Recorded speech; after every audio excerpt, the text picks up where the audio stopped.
I thought I was a mediocre insurance sales guy. And because I was challenged and there was a spark on my second phone call, was able to rock a presentation, have the confidence to take over the world, and realize, you know what? I'm going to build a massive call center.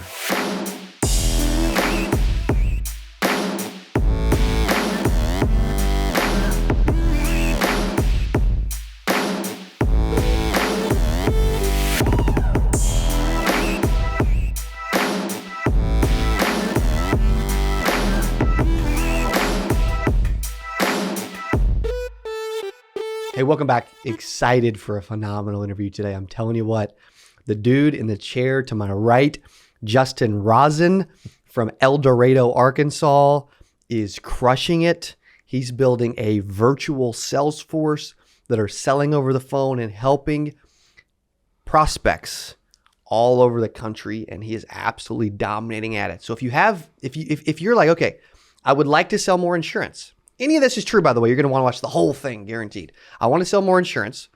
I like hanging out and learning and talking to cool people. This guy.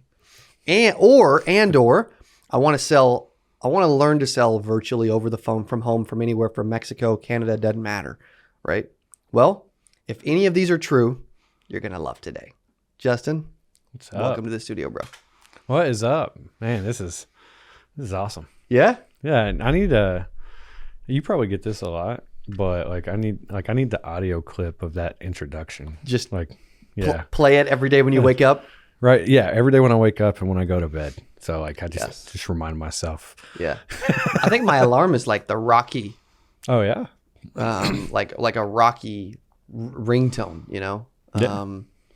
If I was acting like I've been messing around with lyrics today. If I acted like I knew what it was, I would totally butcher it right now. However, that's what I think about. So maybe we should take that. We should clip it out. We should make it your alarm. Who else is watching? You're like, okay, I'll jump in comments and be like, dude, I need my own little audio clip that I can make as my alarm, right? When you wake up. Okay. That'd be kind of fun to do, actually. It would be. Yeah.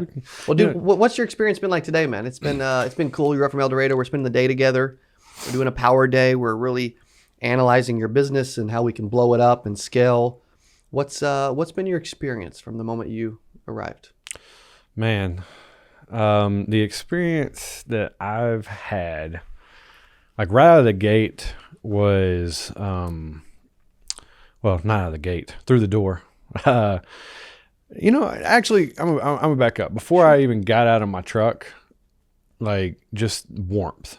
You know, you called me, and then before I got out of my truck, Devin was there waiting for me, and then everybody just, not one person was just skated on past me. It is really cool. It says a lot about you and everybody that's in this entire building, which is like a little castle, by the way. I've gotten lost twice. True story. But it's very warm and inviting, and I think it's a lot of good energy too. I mean, some Easter egg throwing going on. Yeah, there was. That was pretty fun. That's right. That was cool. We didn't partake in that, but I've learned so much today, so I'm excited. I don't want to go home.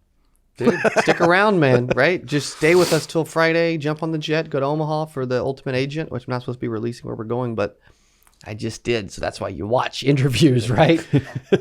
Yeah, Dylan said he'll bleep it. I don't know. Should he leave it in? Should he bleep it out? Just leave it. I'm coming home, babe. Don't worry. Coming home. God, there it goes again. There it goes again. I don't know about you guys, but I have these random things where somebody says something, a phrase or a word, and I think of a song and lyrics, and I don't listen to music that much at all, right? So it's really weird. It's hilarious. It's funny. I don't know where it comes from. I'm also having some fun today, too. This is a cool guy to hang out with. I appreciate all the kind words, man, about everything we have going on. It's cool. It's fun. It's been fun to have you here. You can tell you're a good dude. When we hang out with good people, it's really interesting. We don't tend to attract a lot of terrible human beings, which we're very thankful for. Very thankful for that. Yeah. Very thankful for that. Because people are just typically really good, down-to-earth people. You said you've learned a lot of different things today. What would you say is the number one thing that you've witnessed, noticed, learned, or a takeaway that you can share with our listeners? That we're all in the people business. Mm-hmm. You know, you had said that earlier, and it's so true. Because I didn't learn that just because you said it earlier. Mm-hmm. It's like what I was just talking about. I mean, we're all in the people business. Yeah. Like, just the way that everybody talks to each other, the way that everybody reacts with each other, and the way that you react with everybody. Man, we're in the people business. Mm-hmm. You want to know how to get like massive success. Realize that you're in the people business and treat people good, and you do that, and everybody else here does that. So I love that. It's probably going to be the biggest thing that I walk away from today. But I did learn a lot about just some good business talk. I'm not going to dive into that too much, but I learned that you need to get around like-minded people. Like-minded. You need not like-minded people. You need to get around bigger-minded people. Like, that's good. Yeah, not like-minded people, because I might have a good think, but dude, you got a big think. You took one of my ideas and was like, and I'm so excited now. Like, I can't tell you, man. I'm so excited. Like stuff like that gets me excited, and it speaks volumes to me. So that's the biggest thing. Get around big-minded people. Yeah, dude, you're giving me goosebumps as I'm sitting here. It's cool it's really cool. Like we were talking about it earlier, and we haven't even gotten in the interview yet because we're just spitballing, but this is kind of the fun stuff. This is the good stuff. Yeah, really. I love it. This is like behind the scenes pre-interview. Okay. You shared, and we talked about how that really, yes, we all think differently. Some people think bigger than others, but when I get to sit down with someone and like think about their idea and talk about what they're doing and just add some flavor, right? If they got, some chocolate and vanilla going on, we'll make it cookies and cream maybe, because that's better, Yeah. I don't know. I'm down. So that's what's been cool about today, is just getting to spitball, think of ideas. You're already naturally doing really well. Dude's, shoot, I think you're going to make 7 figures very, very soon, by the way. Very, very soon. Oh, yeah. For sure. And beyond. I mean, he's, 10 million. That's the goal. Yeah. How long do you think it'll take? I got it wrote down 2 years. Okay. So, dude. yeah. Now we're talking. Yeah. So, and I've got it down. I got the math down, exactly what I need to do to get to that in the next 2 years. And, I'm not going to speak in existence that it's not going to happen. But if it didn't happen, I'm going to be a lot better off than most people. Yeah. But in 2 years, you're already in the top 0.5% probably of all people in our industry at your current income level. I love that. So if you guys understand stats or can do research, you can figure out how much money he makes. Okay. Have you always lived in El Dorado?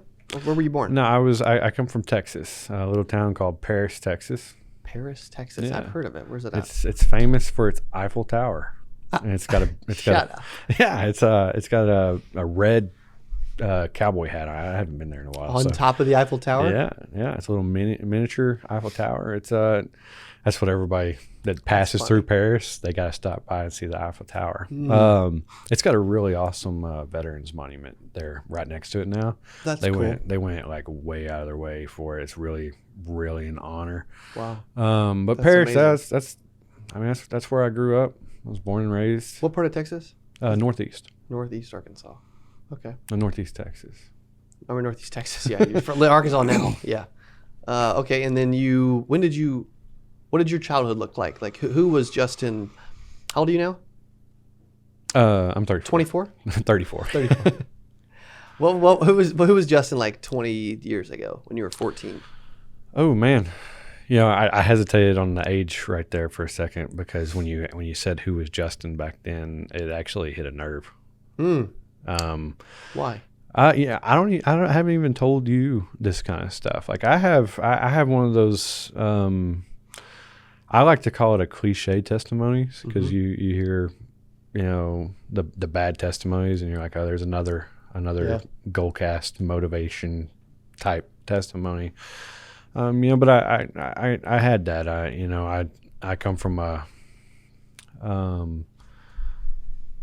there was a lot of drugs and alcohol in my family and in my life, and most of my family was either doing drugs, selling drugs, or on their way to prison, or in prison, or dead. And as cold as that sounds, it's the way it was, and I was going down that road. Unfortunately, I joined the military as soon as I graduated. Well, I didn't even graduate. Like, I was in my last year of high school, and I signed up. Wow. And that branch? Was the Army. Thank you for your service. Thank you. That's great, man. What was that experience like? That was the first time I found something I really I was good at. Besides music, I played music while I was in high school. Wow. Yeah, I loved. I didn't see that. Yeah, I used to have long hair. What? Yeah. You guys envision that? I can't see it. Look it up on Facebook. I've got go to my photos. You won't be disappointed. Let's look him up. Justin, and then Rosson. Rosson. Super simple. But the Army was my last ditch effort to survive. Like, I was going down a bad path. Like super bad. Like, I had OD'd in front of my mom.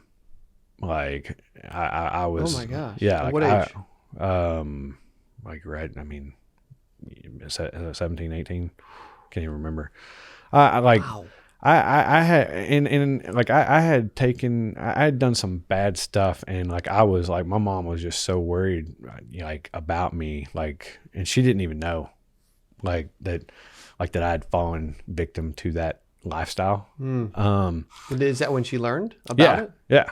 Then. Yeah. Like, yeah, she I don't even remember all of it. I just know that I was completely out of it and on the side of the road, and my mom came and got me, and talked me out of some dark stuff there on after that. God, I love you, Mom. But I joined the military, man. I had to do something.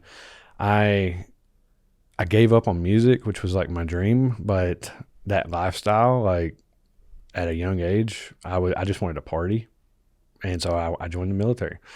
And that, man, it changed my life. Like, So it helped. Yeah, it helped all the way until I got out. This is the word I was looking for: purpose. Like, I loved music so much, and I was doing really good in music, but I didn't have my purpose because I was doing all the wrong things. So when I got into the military, it was like, I've got something to live for now. Right. And it was pretty incredible. Like, Yeah. I mean, Do you think that's why a lot of people fall into something bad in general, bad choices, because they don't have some type of purpose in life? Absolutely. Something to look forward to, something to do? Absolutely. Yeah. Absolutely. Because once I got out of the military, I didn't have any purpose anymore. You know what I started doing? Same thing. Dumb stuff. How long were you in the military? 11 years. Well, 10 years. Wow. Yeah. It's a long time. Yeah. I just kind of kept on extending, a year at a time. And then I started working on power lines, and I really didn't have any purpose until somebody, my uncle, he's going to be watching this, what's up, Unc? How you doing? He showed me a 1099. I told you the story earlier. Yeah, you did. Share the story. That was such a good story. Cool. Which is really cool. Well, there was a couple of real reasons that recruited me. He recruited me, and he said, he doesn't know this. I don't think I've ever even told him. So he's gonna watch this. Unc, you're about to learn something. Okay. Something new. Because I don't. I think when you're family, sometimes you don't pass off gratitude enough, you know. Totally. And so I haven't done this, and he does deserve it. But I literally I told him that kind of money wasn't in it wasn't in my life. Like Yep. I wasn't meant for that. And he kept on. He didn't stop. I wish I would have listened to him when I was 21. Like you know, 24. You know. Anyways, a couple years later, he kept on, and he said, "Justin, you're a good person." And I don't know. There wasn't a lot of people that like were willing to bet on me, and he did, and he was willing to put himself out there and say, "Justin, you're a good person. Yes. I want you to give this a shot." So I was thinking about it, and Aunt Misty, you're the one that recruited me, just so you know. I wanted a family, and she said, "Justin, your uncle said I if he made as much money in 1 month as I make in a whole year, I got to quit my job." And I said, "And?" Kind of entitled little brat, It's and she said, "Justin, I hadn't worked in 4 years." Wow. And I thought that was so cool. And I immediately, I was like, you know what? I want to, when I'm married, I want to be able to give my wife that opportunity, that option, but my wife's not going to take that option. She's a hustler. So What's she do? She's an agent, man. Oh, that's awesome. Yeah. I love it. She's an agent, and she used to work in marketing, but she's an agent. She's a top producer at the Marsh Group. Wow. Yeah. So, What's her name? Hannah Hannah. Rosson. Congratulations, Hannah. That's awesome. Yeah. She's So beautiful. cool. Go follow her. She's So awesome. cool. I mean, he's a salesperson, right? That's Hey, good. she's good. She knocks it out of the park. That's great. I love that. Okay, so you talk through the military, finding insurance. What were your first 12 months like in insurance when you joined? Okay. You smirked. Why'd you smirk? You still are. He's still doing it. Why'd he do it? It's just funny. I actually had a decent first year. Yeah. I'm not going to get into exactly what I made the first year. It was, because I don't know the details. Okay. But I made a pretty good chunk, but I didn't the first 2 months. And that's also why I don't want to shed too much light on how much I made, because I like telling people to suck first. Man, my first 2 months. Why was the first 2 months so hard? I didn't listen. Okay. I'll be honest. I moved here. I was listening to my uncle, listening to a couple managers, and man, I just didn't listen. I wasn't putting in the time. I wasn't really going to I wasn't really going to work. Yeah. If I'm being honest, I took out leads because they told me to take out leads. All right, check that box. But I wasn't doing anything, man. Were you lazy? I was being a little bit lazy. Yeah. Why? I think Is it because you were used to being told what to do in the military? You didn't have to wasn't a lot of guesswork. no, I think that I was I think that I came over here not really committed. Okay. I mean, I had a plan B to go back to power lines. Yeah. Like that, and I left Texas pretty much thinking I was going to be coming back to Texas. So There was still part of you that thought, I'm not going to actually do this. Yeah, at the end of the day, that's 100% what was the problem. But I wasn't listening. I was a little bit lazy. I couldn't close to save my life. Like the people that I did get in front of, I couldn't. I didn't make one single sale for my first entire month. How many appointments did you run? None. Oh, Yeah. it's hard to make them if you don't talk to anybody, bro. Yeah. I didn't do anything right. Like when I say I didn't listen, like How was month 2? month 2 was just about as rough. I got one sale. Why'd you stick it out for 8 weeks if it was so difficult? No, that's a really good question. I don't know. If I can say anything about myself, I've got this ability to suffer. Like, you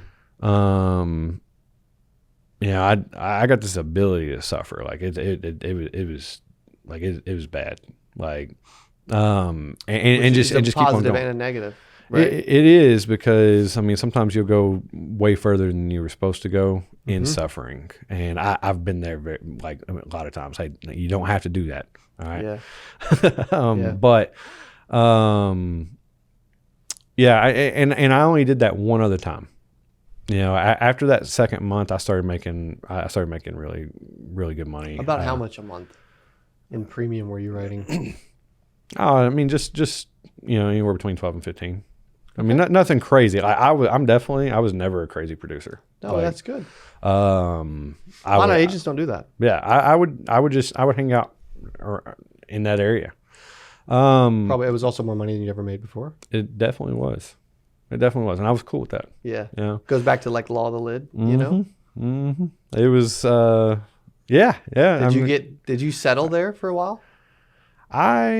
Yes, I did. I settled,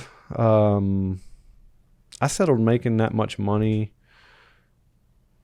you know, which was just a little bit shy of 6 figures, for a couple of years. I never really did anything, until I got into telesales, and that was because it was a challenge. We grew. I remember this. Yeah, we grew fast. Like we had. I'm gonna throw out an astronomical number that I didn't say earlier, and please, we like astronomical numbers, don't we? Come on now. In comments, like if it, you know, Marty, anybody, you guys can test me on this and let me know. But the first year in the call center, the Mars group, we grew over 400%. Like it was astronomical, but there was a little bit of a fire in me. You know, I had Where was that during field sales though? You know what I mean? Because you're naturally competitive. Yeah. If somebody challenges you, you're going to rise to the occasion. Is it that nobody challenged you? You just needed that. I think so. Imagine the amount of money you'd be making right now if the person didn't challenge you. Oh man. Because how long ago did you start the call center? 6 years ago. So yeah, 6 years ago. So 6 years ago, nobody challenges you, but you still do. You still try to do it. How much smaller would it be today? Oh, I mean, I would have been stuck in the same. I think. Like I really I'm okay with saying that. Like it's sad. It's sad that I am owning up to that. But like, yeah, I think that I would be making a little bit shy of 6 figures. Now, I mean, it's insurance, so I mean, I would have gotten some residuals. Yeah, it grows. Yeah. So, but I mean, that's like a turtle pace. Like, you know, I mean, that is. Compared to what you're doing now, it's a very turtle pace. Yeah, like 5-6 years in, I probably would have been making like 125. Like, which still for Southern Arkansas, yeah, it's not bad. You're like, I mean, they're going to give you the mayor, a crown, and you're pretty much going to own every building in the city. I mean, pretty close. Yeah, that'd be that. I'm from Arkansas. I need to talk to him. I'm from Arkansas originally, so I could make fun of Arkansas. Okay? Yeah, I mean, there's not much there in South Arkansas. So yeah. Okay, so you got. I had another question come up. That was another good one. Someone lit a fire into you, and then you rose to the occasion. Yeah, and it's gotten good. Maybe not great in your opinion, though, in your eyes. Right. How long do you keep pushing based off of that initial challenge? Or now, are you doing it just to see how far you can go and really test your full potential? Like, why are you still operating at such a pace, and even speeding up at this point more than ever, because you yes, that carried you for a little bit. I don't think it's carrying you today. Right. You know, I think you're past that. Right. And I think you're 100% right. Like, well, and sometimes I think we all need like a little spark, you know, sometimes. Yep. I think sometimes we confuse a spark with a fire. Explain that. That's good. Well, I mean, that person, you know, when people challenged me and said I couldn't do it over the phone, like, I mean, that can't carry you to $10 million in 2 years. Like that's a spark, you know, but you know, if you're waiting, because then you got to wait for the next person to say you can't. Mm-hmm. You Yeah, know, exactly. And you're going to get passed up every single time. Justin, you can't. You're not going to do it, right. bro. Okay. Well, you will look out, Mars Group, when I get back. Like, look out. But now it's that spark. It spoke to me. It revealed something I didn't know. You know, that was the cool thing. That's the cool thing about Spark. Like, I mean, Yes. it revealed something I didn't know was even inside of me. Like, I thought I was a mediocre insurance sales guy. And because I was challenged and there was a spark on my second phone call, was able to rock a presentation, have the confidence to take over the world, Yep. and realize, you know what? I'm going to build a massive call center. Yeah. It revealed something in me that I didn't even know was there. Like, I literally had, I think that I was pretty much okay with being the mediocre insurance guy, because I didn't know that I could be better. Are you a better sales rep or builder, leader, recruiter? Builder, leader, recruiter, like by a landslide. Like, I am an average sales.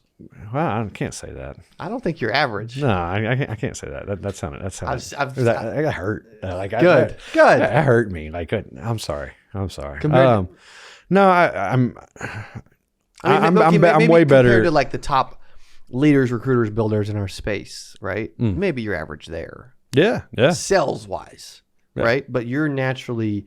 I picked up on it pretty quick. Like, this dude he's a magnet for other people. I don't know why, but they probably see you Appreciate as that. like, they see you as like, man, dude, this guy is doing what? And they become a believer. Like, dude, I can do it too, man. I know I can, you know? And then they're attracted to you. You're also have a big heart. You care about people, which people feel, right? Like, if I lose that sense of touch for people, right? And stop having a heart, and stop caring about the success of my team and people in the industry, etc. People will be able to tell. My team will be able to tell. I'll lose everyone in my life, you know? Yeah. Oh, and everybody can tell, like, when you have those moments, because we all still have those moments, you know? And when you're an influencer, when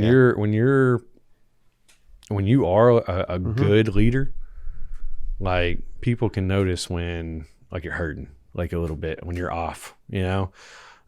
True. And the bigger you get, the easier it gets for you to be affected, just because of the amount that's coming at you, right? You also get better at just withstanding the storm, right. you know? But what have you learned today, you think, based off of like promotion, marketing, branding, just like watching us really start to scale something and it get fun and surround myself with a lot of other amazing people and all that, and like market and promote? Because if I look back, this is wild to say, 5 years ago, no staff, period.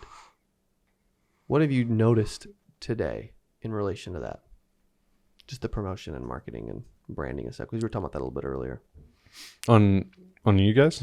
I mean, it's well, that word astronomical comes back, like, because it really is. It's not like it's not baby steps. Like, I'm sure there were some baby steps in there, but to the Too whole many. world, like, it's the epitome of overnight success. Mm-hmm. You know, if you look at your last 5 years, and it's very unfortunate because nobody's going to see the baby steps and the hard work. No. But if your last 5 years on social media is like the epitome of overnight success, because it was like all the hard work that was behind the scenes, like it paid off. Like you got you're known. Like I mean, you were known before, but like social media and marketing, like you put some sweat equity into it, and it's definitely paying off. And it's definitely causing some success in other people's lives. So if you ever think that your hard work's not paying off, make sure you remember that. Like, Thank you. That's cool to hear. Yeah, I've got agents that they love your videos. So We FaceTimed one earlier. yeah, Which is cool. yeah. Oh man, we have a private line, like group me Discords type stuff, and she is like just completely. Yeah, I mean, she completely lost it, man. Like, that's awesome. But I love watching the videos, and I love the fact. I don't know if you were going here with this question or with that statement, but I love what you're doing on social media. Because in this industry, I mean, it doesn't have to be this industry. Like, I mean, you do a lot to touch outside the industry, which is really, really cool. Try to. But in this industry and in the insurance world, like, people they can latch onto you. Like, it's cool. Yeah. Like that's not like, and I wouldn't say that about anybody. Like, I mean, I know, there's some social media people out there that I wouldn't tell you to go latch onto, you know, like, but what you've done and the material that you're putting out and the knowledge you're gathering, this is really cool. And I'm trying to think of how to word it, but the knowledge you're gathering and putting out from different worlds, right? You know, because I'm going to say it like that, like the insurance worlds. Because sometimes it's like we live in different worlds. True. And what you're doing by jumping into different worlds and bringing out knowledge from each of them for everybody to go, wow, that's what I needed. It's incredible. So keep it up. Bro. I appreciate that. That means a lot, man. Seriously. Absolutely. I mean, people don't realize too, you go through it. We all go through it. You know, people watching go through it. Like, it's this whole thing of pushing and trying to make a career out of something, right? Or blow up your passion or whatever it is, man. Sell a bunch of insurance, any of it. It's so challenging. Like, there are days where I'm like, dude, we are floating on flipping air. We cannot miss. And this is the most fun thing ever. Yeah. Today's been one of those days. I agree. Other days, thank you. There's been other days where it's like, are we going to make a flipping bucket? Yeah. Like, I can't make a layup today. Everyone hates me, and what the heck's going on? You know? Well, that's business, you know? But as long as you do what you said and do the right thing and know that you're helping people and try to help people along the way, a lot of good stuff's going to come to you as well, you know, which is cool. Yeah. Yeah. And you know, two things. You open up that whole thing. It's making me think of like two things. Okay. One is something I learned from Brandon Dawson, and he says his definition of success, and hey Brandon, if you're watching this, I'm on now. Like, hey, it has become my definition of success because it's so good, and it's you know, success is making success easier for others. Like. And you're doing that. Like, you're this whole environment that I've been a part of today, that's what this is doing. And it's also what I'm trying to do. You know, like, final expense, and going to do. This is a bad dude. This is a bad dude, man. I'm telling you, he's about to explode. Oh yeah, it's going to happen. It's going to, and I'm sorry, Dylan, for like what the what's going to happen in this room when, just the fire that, the explosion. It really is like making things easier for other people.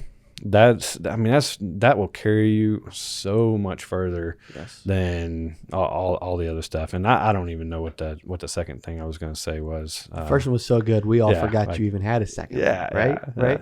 Okay. Last question. What advice would you give to an agent out there that wants to reach your level of success one day, but right now they think it's totally impossible? I remember now. Okay, good. Does it relate to this? It's perfect. It's perfect. All scripted, this whole thing. Yeah. Hey, move the teleprompter. Yeah, please. Can't see it. I said this morning. Get rid of your emotions. Business, sales, all of it. Like, it's not personal. Like, I mean, it is when it's dealing with your vision and your dreams. You need to take that kind of stuff personal. But the only thing that you should be taking personal is you not acting towards those vision or dreams. Mm-hmm. Don't get upset when somebody steps in the way of your vision and dreams. Like, that's part of the equation. Like, that's going to happen. Like, you can't get emotional about it because you won't ever get to your vision or dreams. Just like sales. So, I mean, the best piece of advice I would give anybody is, because I see it all the time. I see leaders. I see big. I see people with big potential lose it on emotionalism, like just getting emotional, when they're way better than that. Leaders, because we all are, and I know that we all fall short. Like, I get emotional sometimes, and I mess it up too. But man, I'm just saying, like, if I could give anybody one piece of advice that would carry you to a whole different realm, get rid of your emotions. Like, it's so good. Stay positive. Come on now, come on, somebody. That's good, dude. That's amazing. Appreciate that. Yeah, an agent can just get rid of that, because you think about it. His point is about as good of an answer as we've ever got. Here's why. Because I've asked that question a lot. But if you think about it, somebody don't answer the phone. Sad, annoyed, right? Mm-hmm. What type of emotion? We knock on a door, somebody slams the door in our face. We call somebody, they hang up. We go try to make a sale, they don't buy. Like, it creates these emotions, and then we let emotion be the driver of our whole life, our whole business, our whole career, and then that emotion ends up making a decision for the rest of our life. What we do, we quit, we throw in the towel, whatever. It's because of those emotions, and so I'm glad you're sharing that. It's such a good thing to share. And dude, but you said something right there though, and I really don't want to skate past this, because sometimes I think that when you're on these shows or you're watching them, you get this idea that, like, there's superheroes sitting in the seats, and that's not the case. Like, when somebody hangs up on me, it's not the absence of emotion. Yeah, like, it still happens. When I get cussed out, it's not like I'm like, ooh, nice, amazing, that was great, do it again. No, it's not like that. It's directing my emotions where they're supposed to be. Like, you got to get a handle on your emotions so well, like, it'll catapult you into levels of success. You'll never, because you're gonna have them. You're gonna have a bad day, and how you react to that is. I used to have a girl that, like, literally would, like, after she got rejected, like, you could see that she would be a little bit upset, but she'd go high five everybody, like, literally. Like, in the whole call center. That's like that Mel Robbins high five yourself in the morning thing or whatever I've heard about. Yeah, she'd go high five everybody and then go make another call. Oh, that's cool. That's good. That's so good. Dude, this has been great. This is awesome. You guys enjoyed this, man? Let us know. Let Justin know. Blow up his LinkedIn, his Facebook Messenger. Let's be friends. His IG. Yeah. It's Justin W. Rosson on Instagram. Blow it all up. Like, is there anything else they could reach out to? They have questions? Email, whatever you're willing to provide. Maybe it's just social. Yeah, I mean, social is great. Facebook, Justin Rosson, we talked about that. He owns the Mars Group. The Mars Group. We have. I mean, you can look up the Mars Group official on Facebook and IG, and LinkedIn. So, boom, there you're you a go. beast, bro. Thank you for doing this. Appreciate you. This dude's a stud. He's an animal. He's a problem. Okay. I don't know about that. I don't know. That's a list. No, That's song lyrics. What is that? What's I'm song a beast. I'm an animal. I'm a mother effing problem. I don't know. Oh no, I know where something. you're going, but yeah, Okay, I don't okay. Something I shouldn't be listening to, apparently. Okay. I don't even listen to music, but I'm telling you, I don't know. It's weird. He does this, man. He does this. It's great though. It's Yeah, great. it's fun. I'm like, it's like a karaoke, like a broken karaoke. You just Very say broken. just say a word and he'll start singing. Very something. broken because I'm terrible at singing, dude. It's been a blast hanging with you. Thank you for coming up for El Dorado. Absolutely. Okay, go blow this dude's Instagram and Facebook and LinkedIn up. Mars Group, Justin Rosson, and let him know how much you appreciated the interview with him today. Thank you, buddy. Thanks, guys. How many clients do you have? We're close to about 3,000 clients. 3,000? Yeah. If you had to start over today, okay, you had to completely start over, how fast could you get back to 3,000 clients with what you know today? What I know today, maybe 3 years, Wow. 4 years.